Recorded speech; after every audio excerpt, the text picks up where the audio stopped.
Well, ironically, just looking at it then, a couple of years ago, we spoke to Jason Daniels, who was a part of played for one club, went to another and returned to his original club home. And Josh Carr is one of those, the next coach of Port Adelaide, but former coach of North Adelaide, where Cal Wilkie played in a premiership in 2018 before being rookie listed by the Saints at the end of that year. Josh, first of all, welcome and your reflections on that day and obviously the growth that you saw in Cal over the course of that year that led to him getting drafted. I would imagine that if you crystal balled that day, you wouldn't have been thinking 150 games in a row, best and fairest, all-Australian, leading marks in the AFL. But did you think he had it in him to thrive at the level? Yeah, I guess on reflection, and I think when I got the message from you today about Wilkes in this podcast, when you said 150 games, I couldn't believe it, to be honest. It's bloody gone so quickly, and it's an amazing effort by him to get to that position and obviously never miss a game.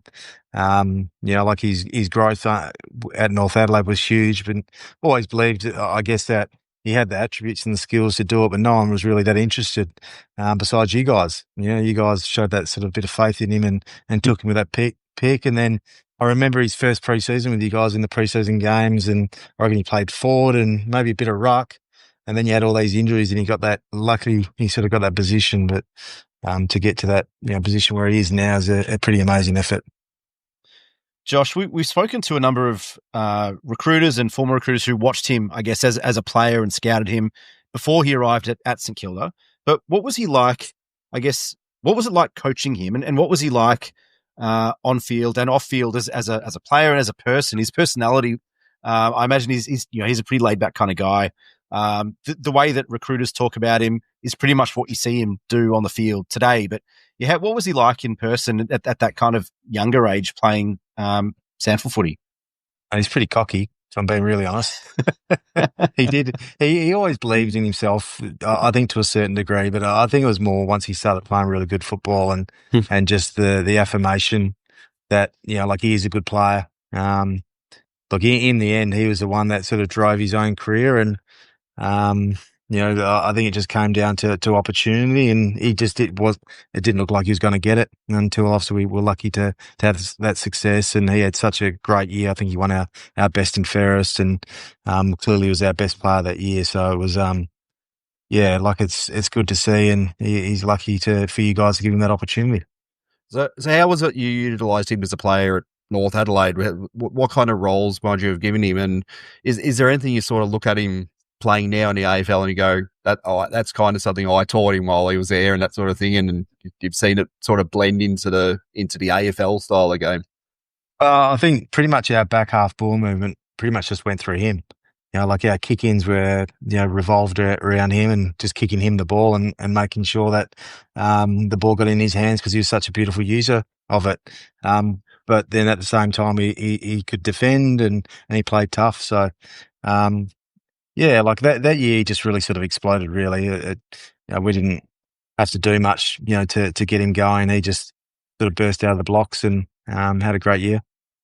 I guess looking at it, you've coached him and now you've worked against him.